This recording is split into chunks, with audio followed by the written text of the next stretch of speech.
وَإِن تَعُدُّوا نِعْمَةَ اللَّهِ لَا تُحْصُوهَا۔ اے دنیا کے حکمرانوں سنو، اے زمین کے اطراف کے حاکموں دیکھو، تم جو بہتوں پر حکمرانی کرتے اور رعایا کی کثرت پر فخر کرتے ہو، کان دھرو۔ حکمت، فہم و فراست اور کمال قدرت سب اسی کی ہے۔ یہ چاند، ستارے، سورج، کرنیں، دن رات سب اپنی کمالیت کے جوہر جو دکھاتے ہیں، یہ سب میرے رب کی مہربانیاں ہیں۔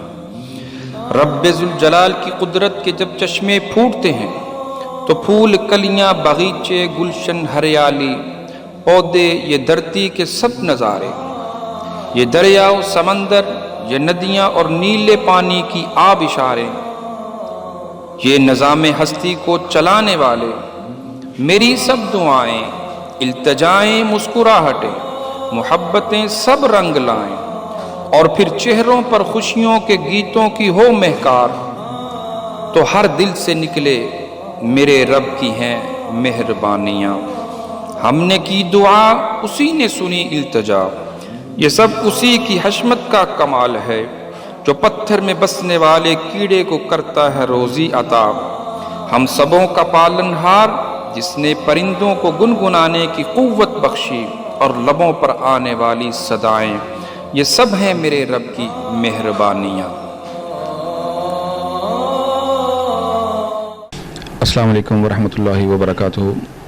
جی ناظرین، آپ دیکھ رہے ہیں انڈین نیوز، میں ہوں آپ کا میزبان قاری عمر وقاص۔ آج ہم موجود ہیں سیالکوٹ دو دروازہ، سیالکوٹ کی معروف، سیالکوٹ کی بڑی تعلیمی تربیتی درسگاہ، اس مسجد کے اندر آج ہم موجود ہیں، اور ہمارے ساتھ موجود ہیں محترم ڈاکٹر خادم حسین خورشید الازہری حافظہ اللہ، جو مسجد کے خطیب بھی ہیں، معروف عالم دین بھی ہیں، اللہ تعالیٰ نے کافی انعامات سے نوازا ہے۔ آج ہم ان سے جو پچھلے دنوں ایک ہائی کورٹ کے جج نے فیصلہ سنایا، اور اس سے پہلے پارلیمنٹ کے اندر ایک بل جو ہے وہ پاس کیا گیا کہ 18 سال سے قبل شادی جو ہے اس کو ممنوع قرار دیا گیا۔ اس کے بعد دوسری شادی کے لیے پہلی بیوی کی اجازت کے باوجود مصالحتی کونسل کی اجازت، پرمیشن کو لازم قرار دیا گیا۔ ہم آج شرعی نقطہ نظر سے اس کی اہمیت کو جاننے کی کوشش کریں گے کہ اللہ تعالیٰ نے قرآن مجید میں مرد کو شادیاں کرنے کا حکم دیا ہے، فَانْكِحُوا مَا طَابَ لَكُم مِّنَ النِّسَاءِ مَثْنَىٰ وَثُلَاثَ وَرُبَاعَ، کہ تم شادی کرو ان عورتوں سے جن کو تم پسند کرتے ہو، 1 سے 2 سے 3 سے 4۔ اگر تم ان کے درمیان عدل نہیں کر سکتے، فَوَاحِدَةً أَلَّا تَعْدِلُوا، تو پھر 1 سے شادی کرو۔ آج ہم اس کی شرعی حیثیت جاننے کے لیے جو مفتی محترم ڈاکٹر خادم حسین خورشید صاحب ہیں، ان کی طرف بڑھیں گے اور ان سے اپنے ناظرین کو جو ہے وہ مستفید کرنے کی کوشش کریں گے۔ جی وعلیکم السلام ورحمۃ اللہ۔ شیخ، آپ اس کے بارے میں شرعی نقطہ نظر جو ہے بسم اللہ الرحمن الرحیم۔ قرآن مجید فرقان حمید ایک ایسا سرچشمہ ہدایت ہے جو قیامت تک انسانیت کی پل پل، ہر گھڑی اور ہر ساعت اور زندگی کے ہر شعبہ میں مسلسل رہنمائی کرنے میں مصروف ہے الحمدللہ۔ اس کی ہر ایک آیت اور اس آیت کریمہ کے اندر موجود حکم خداوندی زندگی کے ہر شعبہ اور انسانی معاشرے کے ہر فرد پر ہمیشہ ہر حوالے سے اپلیکیبل ہے۔ انسانیت کو تباہی، بربادی اور معاشرے کو بگاڑ سے بچانے کا واحد ذریعہ قرآنی تعلیمات ہیں اور صاحب قرآن کے کامل فرامین کی مقدس روشنی اور نور ہے۔ جیسا کہ آپ نے ابتدائی طور پر قرآن مجید کی چوتھی سورت پاک کی آپ نے تیسری آیہ کریمہ کا ایک حوالہ دیا، اس میں صریحاً حکم خداوندی قانون کے طور پر مسلمانان عالم کے لیے انسانیت کی خیر اور بھلائی اپنے دامن میں رکھتے ہوئے وہ 1400 سال سے امت کو الحمدللہ ڈکٹیٹ کر رہا ہے۔ فَانْكِحُوا مَا طَابَ لَكُم مِّنَ النِّسَاءِ مَثْنَىٰ وَثُلَاثَ وَرُبَاعَ۔ اب یہ ہے حکم خداوندی۔ اب ہمارے ہاں پرابلم یہ ہوتی ہے، بہت سی جگہوں پر بہت سے ایسے لوگ موجود ہیں، مسلط ہیں، کہ جو بنیادی اسلامی تعلیمات سے آشنا نہیں ہیں۔ یہی وجہ ہے کہ انتہا پسندی اور معاشرے میں بگاڑ اور فساد کو بدقسمتی سے ہوا ملتی ہے۔ ہر بندہ اپنے دائرہ کار میں رہ کر اپنی ان ذمہ داریوں کا اگر احساس کرے تو وہ یقیناً امت مسلمہ کے لیے خیر، اور بالخصوص اسلامیان پاکستان کے لیے وہ ایک خوبصورت ہوا کا جھونکا ثابت ہو سکتے ہیں۔ اب دیکھیں کہ پارلیمنٹ میں الا ماشاءاللہ وہ لوگ ہیں جن کو قوانین، آئین اور شرعی حدود و قیود سے بالکل آگاہی نہیں ہے۔ یہی وجہ ہے کہ آئے دن کوئی نہ کوئی ایسی ہرزہ سرائی ہوتی ہے جس سے ہر صاحب ایمان شرمندہ ہوتا ہے، اور وہ خدا کے غضب اور خوف سے بچنے کے لیے ہمیشہ دعا گو بھی ہوتا ہے اور خوف زدہ اور پریشان بھی ہوتا ہے۔ اسی طرح آپ دیکھیں ہمارے عدلیہ میں، اس محترم اور مقدس ادارے میں بہت سے ایسے ججز صاحبان بیٹھے ہیں جن کی ججمنٹ سے انسان کو بعض اوقات شرمندگی ہوتی ہے، اتنے بڑے لیول کے بندے نے کیا سٹیٹمنٹ دی ہے۔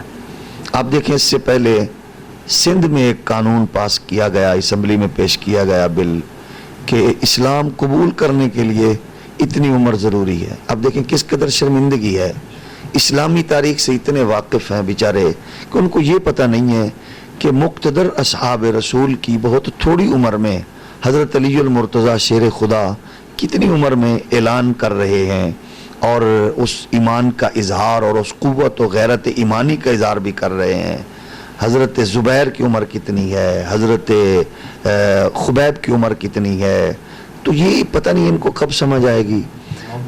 معوذ اور معاذ جیسے لوگ میدان عمل میں اپنے اس غیرت ایمانی کا اظہار کرتے ہوئے اسلامی تاریخ کے حسن کے طور پر الحمدللہ موجود ہیں۔ تو اس لیے اب پھر ہماری پارلیمنٹ میں بہت سے کیسز آتے ہیں، ان میں عجیب طرح کے قوانین لائے جاتے ہیں اور ان پہ بحث ہوتی ہے۔ آپ دیکھیں گے یہ جو کہا گیا کہ عورت شادی کے لیے اتنی اس کی عمر ہو، تو ہم ان سے پوچھتے ہیں بھئی یہ آپ کا جب کام ہی نہیں ہے۔ ان کا مبلغ علم یہ ہے کہ اگر وہ کاغذات نامزدگی جمع کروانے جائیں تو ہمارے اسی ادارہ کے معزز لوگ جب ان سے پوچھتے ہیں کلمہ، کلام اور مختلف صورتوں اور نماز کے بارے میں، تو وہ بیچارے بالکل نابلد ہیں۔ ان کی مبلغ علم یہ ہے۔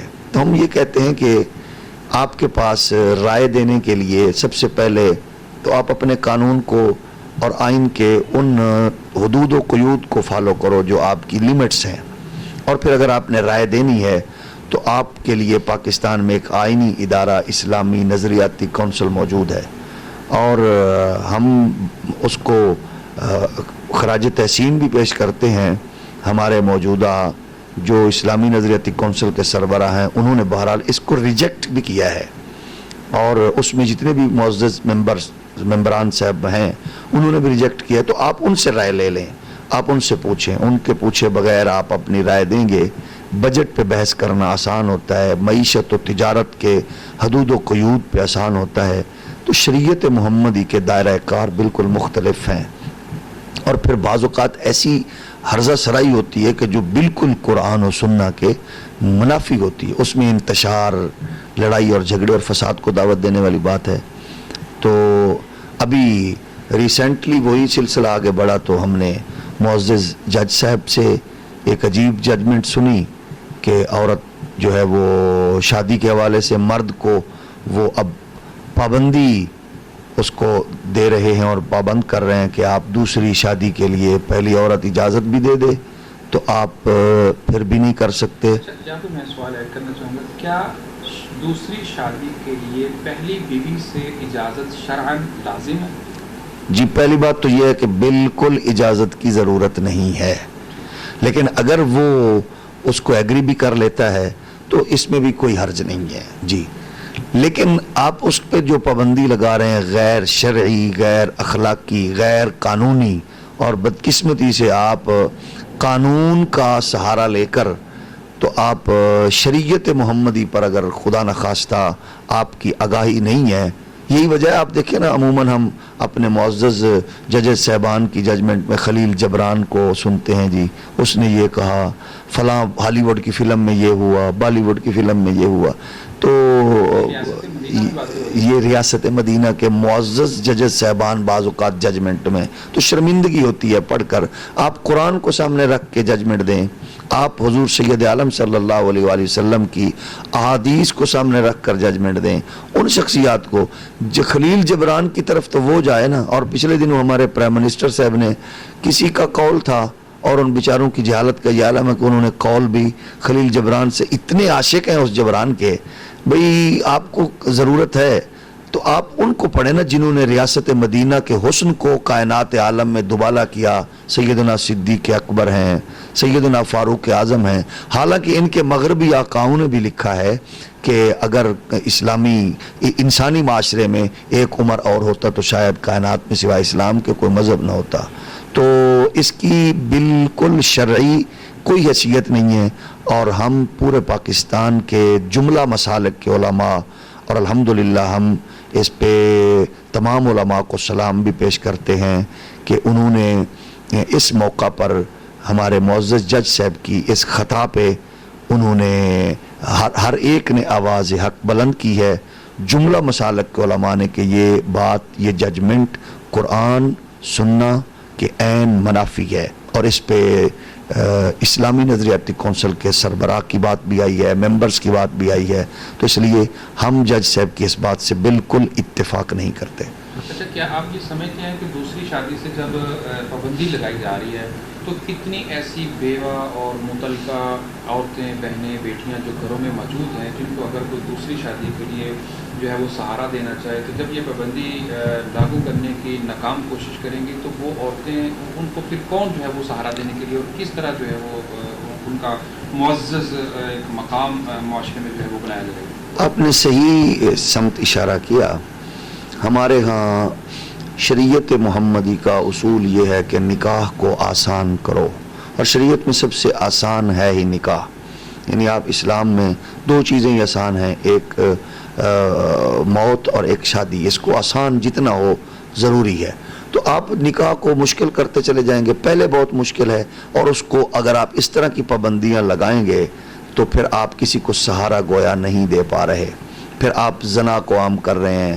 ہاں اس طرح کی پابندیاں لگنی چاہیے تھی. ہمیں خوشی ہوتی کہ ریاست مدینہ میں رہنے والے ہر شعبہ میں بیٹھے ہوئے مقدر جو جتنے بھی مقتدر افراد ہیں وہ ان جو مختلف کعبہ خانے ہیں ان پہ, اور جوا خانے کے اڈے ہیں ان پہ, اور یہ قمار خانوں ان پہ پابندی ہو, یہ فحاشی اریانی کے جو پروگرامز چل رہے ہیں ان پہ پابندی ہو, یہ جو ناچ گانے کے ہیں ان پہ پابندی ہو. تو نکاح کے حوالے سے اگر اس طرح کی ججمنٹس ہوں گی تو پھر یقیناً زنا کو خدا نخواستہ آپ پرموٹ کریں گے اور طلاق کی شرح میں اضافہ ہوگا. پھر لوگ اس طرف جانے کی بجائے پھر اس طرف بڑھیں گے. حالانکہ ضرورت ہے کہ آپ زیادہ سے زیادہ غربا کو, مساکین کو, یتیموں کو, بیواؤں کو ان کا سہارا بنیں.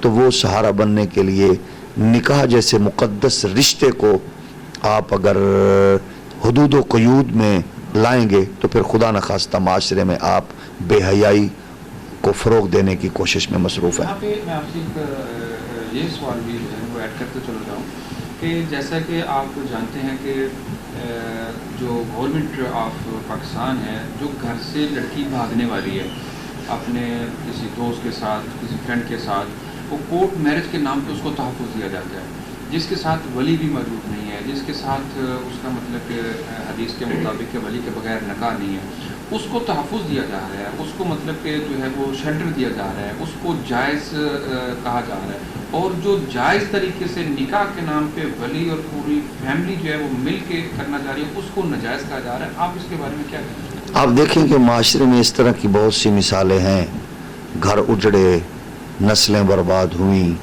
اور مختلف کمرشلز میں عورت کو محض شو پیس کے اشتہار کے طور پر پیش کرنا. پچھلے دنوں ایک کمرشل چل رہی تھی ایریل سرف کی، جس میں شریعت کی یقیناً خلاف ورزی اور توہین کی گئی کہ یہ داغ جو حدود و قیود کے ہیں ہم ان کو کراس کرنا چاہ رہے ہیں.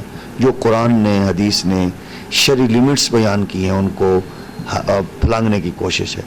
آپ کو یاد ہوگا گزشتہ دنوں ایک کیس سامنے آیا تھا، ایک بچی کو 2 سال کی ایک پھول جیسی بیٹی کو ایک خاتون نے، انتہائی کوالیفائیڈ تھی، BBA اس نے کیا ہوا تھا کراچی میں، اس نے اپنی بیٹی کو دریا کی لہروں کے سپرد کیا سمندر میں. تو کسی نے پھر پوچھا تو وہ کہہ رہی تھی اس کے بعد کیونکہ میں نے بھی خودکشی کرنی تھی. کیا وجہ؟ کہتی ہے میں نے اپنا جیون ساتھی خود ڈھونڈا تھا، تو والدین کی عزت غیرت کا جنازہ نکال کے میں اس کے ساتھ چلی گئی. اب یہ ہوا کہ جب اس کی آگ ہوس بجھی تو پھر اس نے مجھ سے رخ پھیرا. میں واپس آئی تو کیونکہ میرے گھر والے کسی کو منہ دکھانے کے قابل نہ تھے، انہوں نے مجھے کہا ہمارے گھر نہ آنا. تو اب ظاہر ہے والدین کے گھر بھی نہیں جا سکتی تھی میں، جس کے لیے میں نے والدین کی عزت غیرت کو داؤ پہ لگایا، اس نے بھی مجھ سے منہ پھیر لیا. تو اب میرے پاس سوائے خودکشی کے اور کوئی چارہ نہیں ہے. ایسے معاشرے میں ایسی چیزوں کو ہم پروان چڑھائیں گے تو یقیناً پھر بربادی اور تباہی آنے والی نسلوں کے لیے. ہم یہ بھی کہیں گے کہ وہ عورت، وہ بچی جو 20-25 سال والدین کی محنت، اخلاص اور تربیت اور ان کی قربانیوں کو وہ یکسر چھوڑ کے اور ان سے سر منہ انحراف کر کے کسی وقتی اور کسی جذباتی دوست کے ساتھ وہ جاتی ہے، اور پھر کچھ اس طرح کے لوگ کورٹس اس کو سہارا دیتے ہیں، شرعی حدود و قیود کا وہ خدا نخواستہ عدم مطالعہ، عدم واقفیت، آگاہی، پھر جو اس طرح کی ان کے فیصلے ہوتے ہیں وہ پھر معاشرے میں اس طرح کے ناسور پیدا ہوتے ہیں کہ وہ اس نسل کا کیا مستقبل ہے.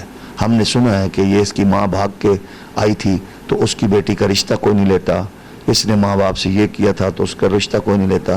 تو اس طرح کی ہمارے معزز جو مختلف اداروں کے ہیں احباب، ان کو چاہیے کہ وہ ان چیزوں پر تھوڑا غور فرمائیں اور شرعی حدود و قیود پر اپنے ہاتھ اور زبان استعمال کریں. وہ کروڑ بار سوچیں، کیونکہ یہ ملک خالصتاً نظریاتی مملکت ہے اور اس کے وجود کے جو اسباب ہیں وہ ہیں ہی یہی کہ اس کے ذرے ذرے کو شریعت محمدی کے نور سے منور کیا جائے گا. اور اس کے لیے اکابرین کی بہت بڑی بڑی قربانیاں ہیں. اگر اللہ نے کسی کو منصب دیا ہے تو وہ اس منصب کا ناجائز استعمال کرنے سے پہلے سوچیں کہ انہوں نے آخرت میں اللہ کو کیا منہ دکھانا ہے اور قبر میں پیارے آقا صلی اللہ علیہ وسلم کا سامنا قبر و حشر میں کیسے کریں گے. تو اس لیے زندگی 4 دن کی ہے، تو اس 4 دن کی زندگی کو باقی معاملات کی طرف جیسے غور کرتے ہیں، شرعی امور میں بھی وہ علماء اور محراب و منبر کے ورثاء سے ضرور رابطہ کریں، نہ کہ از خود اپنے خیالات کا اظہار کریں. آپ کیا سمجھتے ہیں کہ اس فیصلے کے ساتھ یہ جو کورٹ میرج جیسے واقعات ہیں یا دیگر ہیں، ان میں اضافہ ہوگا؟ یہ جو دوسری شادی پر پابندی اور پرمیشن اور سارے معاملات ہیں، کیا اس فیصلے کے ساتھ ایسی بے حیائی اور فحاشی کے اندر اضافہ ہونے کا کوئی دیکھیں جی، نکاح ایک ایسا مقدس بندھن ہے جس میں عورت کو تحفظ ہے. عورت کو تحفظ صرف نکاح میں ہے. نکاح کے علاوہ کوئی تحفظ نہیں عورت کو کسی بھی حوالے سے. تو اس لیے اگر اس مقدس بندھن کو حدود و قیود کی نظر کریں گے تو پھر یقیناً وہ پریشان ہوں گے اور معاشرے میں پھر اس طرح کی بے راہ روی جو ہے وہ اس کو فروغ ملے گا، اور جس کے متحمل نہیں ہیں، ہماری نسلیں متحمل نہیں ہیں، ہم اس کے متحمل نہیں ہیں. ہم بار دیگر یہ کہیں گے کہ جس طرح ہمارے حکمرانوں کو اپنی سلیکٹڈ اور الیکٹڈ کی فکر ہے، جس طرح ان کو اپنے لیڈرز اور اپنے قائدین کے سٹیٹس کی فکر ہے، جس طرح ان کو اپنی پارٹیوں کی فکر ہے، خدا را اس طرح وہ قرآن و حدیث پر بھی غور فرمائیں اور یہ تماشا قوم میں نہ لگائیں، ورنہ حالات کچھ بہتری کی طرف نہیں جائیں گے. پہلے صرف ڈکیتی ہوتی ہے، چوریاں ہیں اور ہر جگہ پہ افراتفری ہے. اب خدا نخواستہ ایک نیا دروازہ کھولنا چاہتے ہیں. اس مقدس ایشو کو وہ اس انداز میں بیان کر کے قوم میں ایک نئی انتشار کی لہر پیدا ہوگی. اور یہ بات ہم ان کی خدمت میں عرض کرنا چاہیں گے کہ وہ چاہیں گے بھی تو مسلکی جو اختلافات ہیں وہ ان کو فروغ نہیں دے سکیں گے. قرآن و حدیث کے معاملے میں، شرعی امور کے معاملے میں جتنے مسالک ہیں وہ الحمدللہ سبھی اکٹھے تھے، اکٹھے ہیں اور اکٹھے رہیں گے. اس پہ کوئی کمپرومائز کوئی نہیں کرے گا.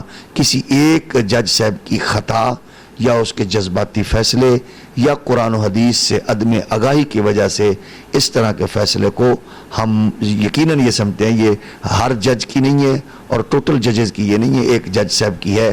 وہ یقیناً اپنی اس خطا پہ وہ نادم اور شرمندہ ہوں گے، وہ رجوع کریں گے. جس طرح ہمارے حاکم صاحب کے بارے میں لوگ کہتے ہیں کہ وہ تھوک کر چاٹتے ہیں، ہم چلو تھوک کے چاٹنا نہیں کہتے، ہم کہتے ہیں رجوع کرنے والے ہیں. ان کو بھی کہیں گے ان کی جو اصحاب رسول کے معاملہ میں، سرکار کے بارے میں اور مدینہ کی ریاست کے بارے میں بعض اوقات کچھ ان کے منہ سے غلط الفاظ نکلتے ہیں، ہم یہی کہیں گے کہ وہ ان کی معافی بھی مانگے اور اللہ کی بارگاہ میں رجوع بھی کریں. اور ان کے چاہنے والوں کی خدمت میں عرض کریں گے کہ اگر کسی حاکم کی زبان پھسل جائے، خطا ہو جائے، تو ان کی غلط تعویل کر کے اپنے ایمان کو برباد کرنے سے بچائیں. کوشش کریں کہ شرعی حدود و قیود کے دائرے میں رہیں. آپ اس فیصلے کے لاسٹ میں میرا آپ سے سوال، کیا آپ عوام الناس کے نام کیا پیغام دینا چاہیں گے کہ وہ آسان جو نکاح ہے اس تحریک کو آگے لے کے بڑھیں، شادی کے رواج کو، رسم کو، جو ہندوانہ بھی ایک رسم ہے کہ لوگ اس معاشرے کے اندر دوسری شادی کو جو ہے وہ ایک بوجھ اور بہت غلط سمجھتے ہیں. عوام کو جو ہے اس فیصلے کے اوپر رد عمل کس طرح سے جو ہے وہ دینا چاہیے؟ ہمیں خوشی ہوتی کہ ہمارے جج صاحب اگر جہیز پہ کوئی نمایاں فیصلہ دیتے، ہمیں خوشی ہوتی کہ ہمارے جج صاحب جو انتہائی گھٹیا پروگرامز ہوتے ہیں شادی کے مواقع پر، اس پر، اور جو لسٹیں بنتی ہیں سسرالیوں کی طرف سے جہیز کی، اس پر کوئی ججمنٹ دیتے. کھانے پر جو مختلف قسم کے اتنے بندے لائیں، تعداد ہو بارات کی، اس پر کوئی ججمنٹ ہوتی تو ہمیں خوشی ہوتی. کیونکہ غریب کی بچی جو ہے وہ سر پہ چاندی آ چکا ہے اور وہ اپنے بابل کے گھر میں منتظر بیٹھی ہے نئی دنیا سجانے کے لیے. لیکن کاش ان کے حق میں کوئی اس طرح کا فیصلہ آتا. اب اگر کوئی بندہ کسی بیوہ کو سہارا دینے کے لیے نکاح کرے جو اس میں رکاوٹ بنے تو وہ یقیناً شریعت میں رکاوٹ بن رہا ہے. اگر کوئی غریب مسکین کو کوئی بندہ تحفظ فراہم کرنا چاہتا ہے تو وہ اس کے رکاوٹ بنے تو وہ یقیناً شریعت محمدی میں رکاوٹ ہے. ہم پھر بار دیگر یہی عرض کریں گے اور ہمیں امید ہے کہ عالیہ، ہماری عدلیہ جو ہے عالیہ، اس میں عدالت عظمیٰ سپریم کورٹ کا جو ہمارا بہت بڑا ادارہ ہے اور ہمیں یقین اس پہ الحمدللہ اعتماد بھی ہے. ہم امید رکھتے ہیں کہ اس میں بیٹھنے والے معزز جج صاحبان یا ہمارے یہی موجودہ جج صاحب اپنی اس بات سے رجوع کریں گے. اس مقدس سلسلہ جو ہے نکاح کا، اس میں اس طرح کے معاملات کی مداخلت سے بچیں گے اور ہم امید کرتے ہیں کہ جہیز اور شادی کے بے جا اخراجات اور ان پر بیہودہ پروگرامز اور مہندی کی غلط رسوم سے لے کر ولیمے تک ہونے والی غلط رسومات پر پابندی لگے گی، جس سے یقیناً قوم کے لیے بھی آسانی ہوگی اور شریعت مطہرہ کے جو ضوابط اور اصول ہیں بہرحال ہماری خیر، ہماری عزت، ہمارا تحفظ انہی میں ہے. اللہ کرے ہم اسی طرح پھر قرآن و حدیث کی طرف لوٹ جائیں، کیونکہ اس دنیا میں سوائے خرابی کے، بربادی کے، دکھلاوے اور تصنع کے اور کچھ نہیں ہے. خیر ہمارے ایمان میں ہے اور ایمانی عقائد میں ہے۔ جی جزاکم اللہ خیرہ۔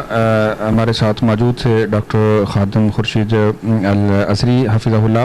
انہوں نے بڑے احسن اور مدلل انداز میں جو ہے نکاح کی آسان تحریک کے لیے عوام الناس کے نام، حکمرانوں کے نام، عدالت عالیہ کے نام جو ہے وہ پیغام دیا ہے کہ وہ اللہ سے توبہ کریں، استغفار کریں اور اس مسئلہ کے اوپر جو ہے وہ رجوع کریں۔ یہ شریعت اسلامیہ کا مسئلہ ہے اور اس کے اوپر ان کو کوئی حق حاصل نہیں ہے کہ ایسے لوگ جو ہیں اس کے اوپر جو ہے کوئی سٹیٹمنٹ دیں، کوئی فیصلہ کرے، کوئی قانون سازی کریں۔ اگر اس کو ہمارے اوپر مسلط کرنے کی کوشش کی جاتی ہے تو ہم اپنے فروعی اختلافات کو بھلا کر تمام مذہبی جماعتیں جو ہیں وہ کسی بھی حد تک کسی بھی پلیٹ فارم کے اوپر اکٹھی ہو کے یکجہتی کا مظاہرہ کرتے ہوئے ایسی تمام جو خرافات ہیں اور تمام جو ایسے فیصلے ہیں ان کو اپنے پاؤں کی ٹھوکر پر رکھیں گے اور ان کو اپنے اوپر اور اپنے معاشرے کے اوپر، اپنے ملک کے اندر جس کی بنیاد جو ہے وہ لا الہ الا اللہ ہے، اس کے اوپر جو ہے وہ مسلط نہیں ہونے دیں گے۔ اور انہوں نے اس بات کی طرف بھی اشارہ کیا کہ جو فحاشی اور یعنی ہے اس کو روکنا چاہیے، اس کے اوپر جو ہے وہ پابندیاں لگانی چاہیے۔ جو قبہ خانے ہیں، جو شراب خانے ہیں جن کو لائسنس دیے جا رہے ہیں اور جو ایسے دوسرے دیگر معاملات ہیں ان کی روک تھام کے لیے ریاست مدینہ کا نعرہ لگانے والوں کو آگے بڑھنا چاہیے، جیسا کہ قرآن پاک میں بھی 15ویں پارے میں بھی اللہ تعالیٰ نے فرمایا وَلَا تَقْرَبُوا الزِّنَا إِنَّهُ كَانَ فَاحِشًا، کہ زنا کے قریب نہ جاؤ۔ زنا کے قریب جانے سے مراد یہی ہے کہ زنا کے قریب جتنے راستے جاتے ہیں ان راستوں کو بند کرنا چاہیے۔ یہ جتنی گلوکاری ہے، اداکاری ہے، فنکاری ہے، بدماشی اور عیاشی ہے اور یہ جتنے بھی ایسے معاملات ہیں ان کو روکنا چاہیے تاکہ اسلام کی جو ریاست ہے، مدینہ کی جو ریاست ہے، اس کا کم از کم کچھ لحاظ جو ہے وہ رکھا جا سکے، کم از کم اسلام کا بول بالا جو ہے ہم بھی کسی نہ کسی عمل سے جو ہے وہ دنیا کو دکھا سکیں۔ انشاءاللہ نئے پروگرام کے ساتھ آپ سے دوبارہ ملاقات ہوگی، اس وقت تک کے لیے اجازت دیجیے۔ اللہ حافظ۔